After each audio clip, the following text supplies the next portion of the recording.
ప్రస్తుతం ఇరాన్‌తో జరుగుతున్నటువంటి యుద్ధం అనేది డొనాల్డ్ ట్రంప్ ప్రభుత్వం చేసినటువంటి అతిపెద్ద తప్పిదం. ఈ మాట ఎవరన్నారంటే ఒమన్ విదేశాంగ మంత్రి బదర్ అల్బుసైది.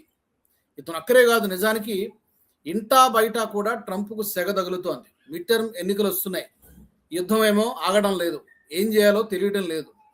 మొన్నటికి మొన్న జో కెంట్ అనేటువంటి కీలకమైనటువంటి అధికారి ట్రంప్ తీసుకున్నటువంటి నిర్ణయాన్ని ఈ యుద్ధం విషయంలో ట్రంప్ తప్పు చేస్తున్నారు. ఇది ఇజ్రాయెల్ యుద్ధం చేయిస్తోంది అమెరికా చేత. నిజానికి అమెరికాకి యుద్ధం అవసరం లేదని చెప్పి అతను ట్రంప్ ప్రభుత్వాన్ని విమర్శించి తన పదవికి రాజీనామా చేసేసాడు. చాలా కీలకమైనటువంటి అధికారి అతను జో కెంట్. ఇప్పుడు బయట నుంచి ఎలాగో విమర్శలు వస్తున్నాయి. మీరు తన్నుకు చేస్తే ప్రాబ్లం లేదు. కేవలం అమెరికా, ఇజ్రాయెల్, ఇరాన్ ఈ 3 దేశాల వరకే యుద్ధం పరిమితం అయితే ప్రాబ్లం లేదు. కానీ ఇందులో ఏమవుతుందంటే దాదాపుగా 14-15 దేశాలు ప్రత్యక్షంగానో పరోక్షంగానో ఇన్వాల్వ్ అయి ఉన్నాయి. ప్రపంచం మీద టోటల్గా చమురు సంక్షోభం వల్ల ఎఫెక్ట్ పడుతోంది. ధరలు పెరుగుతున్నాయి. స్టాక్ మార్కెట్లు కుప్పకూలిపోతున్నాయి. ఇన్ని రకాలుగా ప్రపంచ దేశాలు ఇబ్బంది పడుతున్నాయి. పర్టికులర్గా గల్ఫ్ దేశాలు అతలాకుతలం అయిపోతున్నాయి.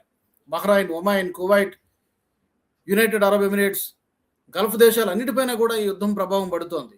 మేము చేయనటువంటి తప్పుకు మేము శిక్ష అనుభవిస్తున్నాం. ఎవరి నిర్ణయం ఇది? డొనాల్డ్ ట్రంప్ తీసుకున్నటువంటి పిచ్చి నిర్ణయం వలన ఈ రోజున ప్రపంచం మొత్తం ప్రభావితం అవుతోంది. పర్టికులర్గా గల్ఫ్ దేశాలు ఇంకా ఎక్కువ ఇబ్బంది పడుతున్నాయి. అన్ని విధాలుగా నష్టపోతున్నాం. ఆర్థికంగా నష్టం జరుగుతోంది. మా ప్రాపర్టీస్ పైన, అసెట్స్ పైన దాడులు జరుగుతున్నాయి. ఇరాన్ దొరికిన వాడిని దొరికినట్టుగా చావగొడుతోంది. ఎక్కడ పడితే అక్కడ మిసైల్స్ తోటి, డ్రోన్స్ తోటి దాడులు చేస్తోంది. చూడట్లేదు.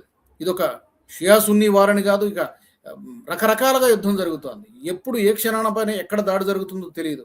అలాంటి పరిస్థితి వచ్చింది ఈ రోజున. వీటన్నిటికీ కారణము ఇది దిగ్భ్రాంతికరమే కానీ మాకేం ఆశ్చర్యం కలిగించలేదు. ఎందుకంటే Donald Trump is very unpredictable leader. ఒక శక్తివంతమైనటువంటి దేశానికి నాయకుడు, at the same time very very unpredictable leader. ఎప్పుడు ఎలాంటి నిర్ణయం తీసుకుంటాడో తెలియదు.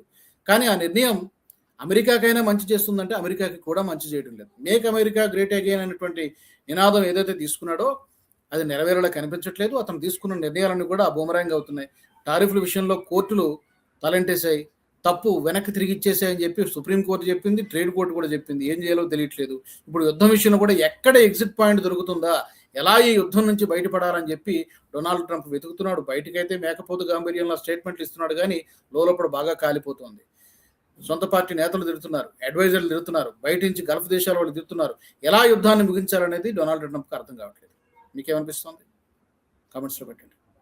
ఈ వీడియో మీకు నచ్చినట్టయితే లైక్ చేయండి, 10 మందికి షేర్ చేయండి. అలాగే కామెంట్ల రూపంలో మీ అభిప్రాయాలను మాతో పంచుకోండి. Nationalist hub group of channels ను సబ్స్క్రైబ్ చేసుకుని తెలుగునాట జాతీయవాద జర్నలిజాన్ని ప్రోత్సహించండి. ఈ వీడియో కింద ఉన్న బెల్ ఐకాన్ పై క్లిక్ చేయడం మర్చిపోవద్దు.